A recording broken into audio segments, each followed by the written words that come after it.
जनपद मथुरा पंडित दीनदयाल धाम फरेह में किसानों के साथ गो आधारित प्राकृतिक खेती पर संवाद हुआ। इस अवसर पर किसानों को प्राकृतिक खेती के महत्व, लाभ और इसकी तकनीकों के बारे में विस्तार से जानकारी दी गई। चर्चा के दौरान गौमूत्र, गोबर, जीवामृत, घन जीवामृत एवं अन्य जैविक संसाधनों के उपयोग पर विशेष जोर दिया गया, जिससे मिट्टी की उर्वरता बनी रहे और रासायनिक उर्वरकों पर निर्भरता कम हो। अभी हम पूरे उत्तर प्रदेश के अंदर गाय को बचाने की जो मुहिम है उसमें तो सरकार की योजना है कि सरकार जो गाय गौमूत्र और गोबर देती है वो एक महत्वपूर्ण पदार्थ है। उसको जो दूध देने वाली गाय तो किसान के घर पर रहती है, जो दूध नहीं देती है वो गौशालाओं में है। तो हम उन गायों को जो गौशाला में है, जो गौमूत्र और गोबर नियमित रूप से देती है, उसको हम किसान को दे रहे हैं। किसान को उसका 50 रुपये देंगे और उसके साथ में उनको सब्सिडी पे बायोगैस लगवाएंगे। बायोगैस लगते ही उसके घर में गैस का जो खर्चा है, जो रोटी बनती है, खाना बनता है, भोजन बनता है, तो वो खर्चा समाप्त हो जाएगा और उसके साथ में उसको उत्तम किस्म की खाद मिलने लगेगी। गौमूत्र है वो यूरिया है, तो गौमूत्र को यूरिया के रूप में खेती में प्रयोग करेगा तो उसको खाद नहीं लानी होगी, उसको गैस नहीं लानी होगी, उसको यूरिया नहीं लानी होगी।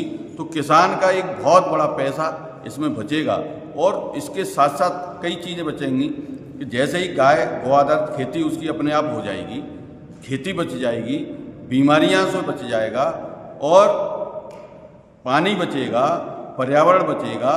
ऐसे एक ही काम से कई तरह के लाभ होंगे और देश को भी वो लाभ कर देगा, क्योंकि एक बोरी DAP जब किसान डालता है तो 2400 रुपये भारत सरकार देती है। जब एक बोरी यूरिया डालता है तो 2150 रुपये भारत सरकार देती है। तो सरकार को भी यहाँ से पैसा वापसी जाएगी। एक चक्र है पूरा कि भारत वो सरकार ने किसान को दिया गाय के लिए और किसान ने फिर अपनी खेती की, उससे अपनी बीमारियाँ बचाई, खाद बचाई, यूरिया बचाई, सारी चीज़ें बचाते हुए और जो खाद बचाई तो उसके ऊपर फिर सरकार को उसने सर्किल में दे दिया। तो ये चक्र है। जब तक पूरा चक्र नहीं चलेगा तब तक न तो सरकार पैसे, आगे चल के सरकार भी पैसे नहीं दे पाएगी। सरकार पर पैसा नहीं जाएगा तो सरकार भी कहाँ से देगी? तो सरकार के पास पैसा जाएगा, वो सरकार हमें किसानों को माध्यम से, गाय के माध्यम से किसान को देगी। तो ऐसा, और जो कृषि विभाग है, क्योंकि भारत सरकार जैविक पर काम कर रही है, पूरे देश के अंदर 1 करोड़ किसानों को जैविक के लिए सहयोग करने वाली है। तो उसमें उत्तर प्रदेश में एक 3-4 लाख किसानों को सहयोग मिलेगा। उसमें कुछ आर्थिक सहयोग देने की बातचीत हुई है। तो उसमें जो किसान इस काम को करेंगे तो वो जो है उन्हें जो कृषि विभाग है वो भी उनका सहयोग करेगा, क्योंकि जैविक खेती जो करेंगे उनको ही सहयोग मिलेगा।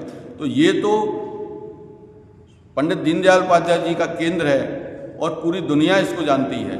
उनकी जो उनके आधार पर सरकारें चल रही हैं और उनकी जो अंत्योदय योजना है उसमें पंक्ति के अंतिम व्यक्ति को लाभ मिलना चाहिए। ऐसे ही पूज्य योगी जी की योजना है कि एक एक गाय सुखी हो, गौशाला में रहे तो भी सुखी हो, और अब जो किसान के घर पहुंच जाएगी तो वो निश्चित रूप से सुखी हो जाएगी, बच जाएगी, गौ रक्षा नहीं करनी पड़ेगी। क्योंकि जब गौवंश किसानों के घर पहुंच जाएगा तो गौ रक्षा भी नहीं करनी पड़ेगी। किसान सरप्रेस के लिए राजी हुए?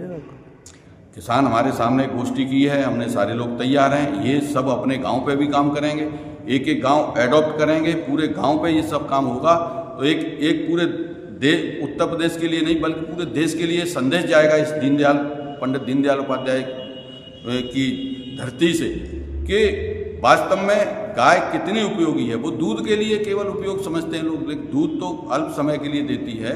गोबर गौमूत्र जीवन पर्यंत देती है और उसका बहुत बड़ा जो हमने लाभ गिनाया है, ये सारे लाभ किसान को मिलेंगे। किसान समृद्ध होगा, बीमारियों से मुक्त होगा, जमीन बचेगी, ये सारे काम होंगे।